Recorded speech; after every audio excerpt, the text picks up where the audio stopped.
Welcome to Maths and Science Zone. Once again, you are here in the physics class of Sachin sir. Subscribe the channel and like the video.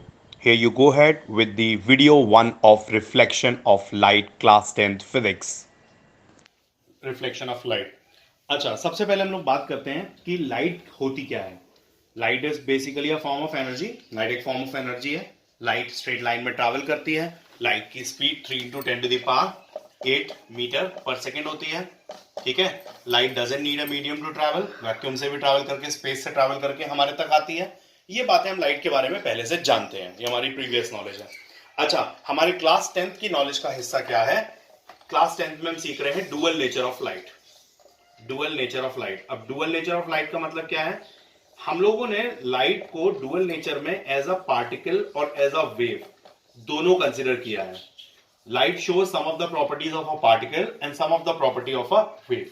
तो this is called dual nature of light. जो हम लोगों ने और properties पढ़ी कि straight line में travel करती है, 3 10 पावर 8 मीटर पर सेकंड की स्पीड होती है, फॉर्म ऑफ एनर्जी होती है, और ये तो हमारा प्रीवियसली नोन था। और लाइट जब किसी मीडियम में ट्रैवल करती है, ट्रांसवर्स वेव फॉर्म करती है। ये साउंड चैप्टर में हम लोगों ने ट्रांसवर्स वेव के एग्जांपल में लाइट को पढ़ा था, राइट?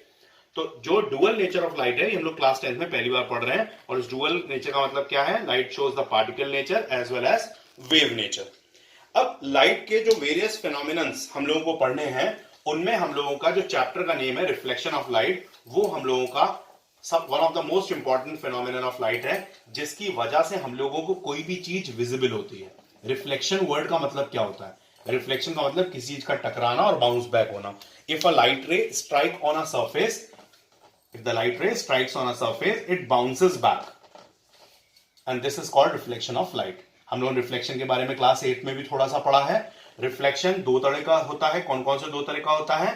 एक रेगुलर रिफ्लेक्शन और दूसरा इरेगुलर रिफ्लेक्शन या डिफ्यूज्ड रिफ्लेक्शन। इरेगुलर रिफ्लेक्शन को हम लोग डिफ्यूज्ड रिफ्लेक्शन भी बोलते हैं। रेगुलर रिफ्लेक्शन कैसे होता है? जब जिस सरफेस से रिफ्लेक्शन हो रहा है वो ओपेक सरफेस है और वो स्मूथ एंड शाइनी सरफेस है, तो हमें रेगुलर रिफ्लेक्शन मिलता है। और इरेगुलर डिफ्यूज रिफ्लेक्शन कब मिलता है? जब जो हमारा सरफेस है वो सरफेस आपका जिगजैग सरफेस है या उतना स्मूथ नहीं है, सरफेस रफ सरफेस है, तो in that case we get the irregular और डिफ्यूज्ड रिफ्लेक्शन। अब हम लोग जो लॉज ऑफ रिफ्लेक्शन है उनके बारे में बात करते हैं।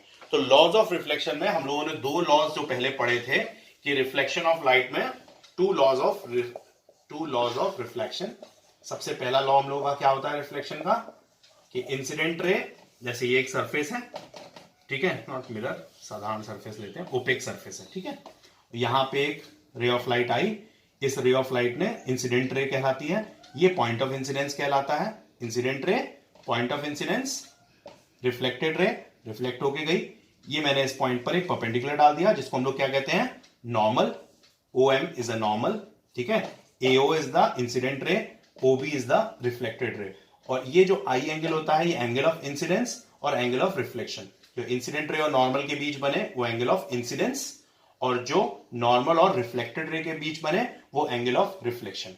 तो हमारा पहला लॉ इन सब की जानकारी के बाद ही बताया जा सकता है कि incident ray, point of incidence, reflected ray, normal और angle of incidence, angle of reflection all lie on the same plane.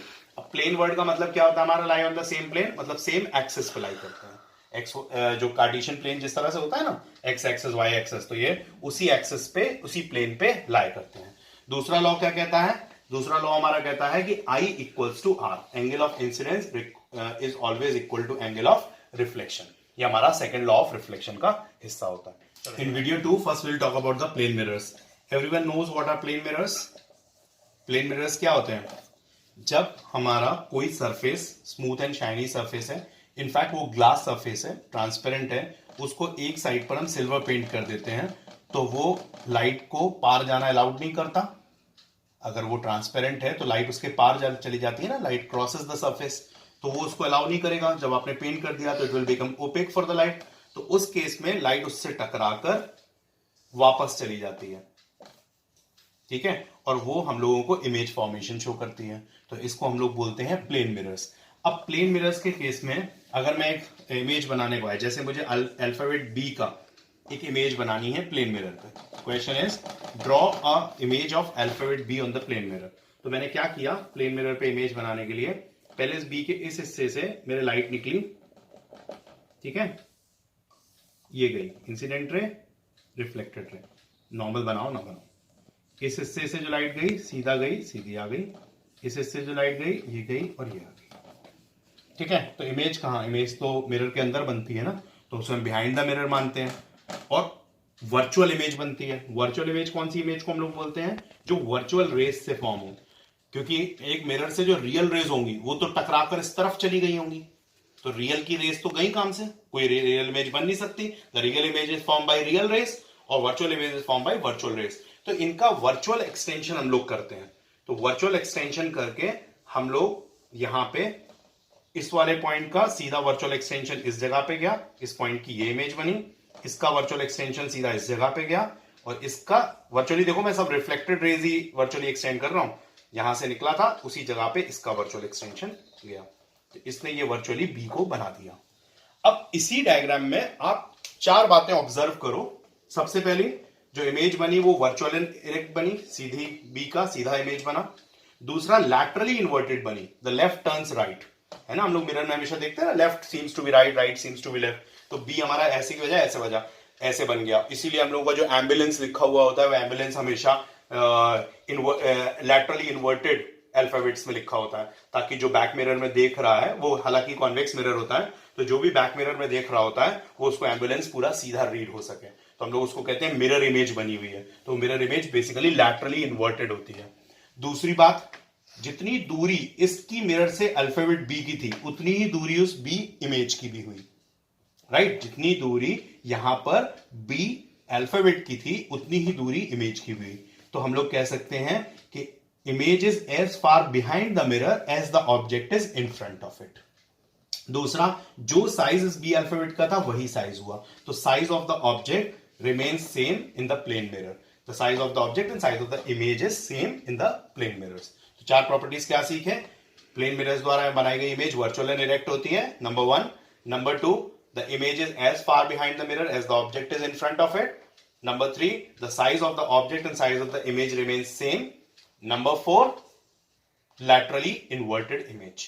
Lateral inversion हम लोगों को ऑब्जर्व होता है प्लेन मिरर्स की इमेजेस में, राइट। ये चारों प्रॉपर्टीज आपको लिखनी है कॉपी में, और ये डायग्राम भी आपको कॉपी में बनाना है।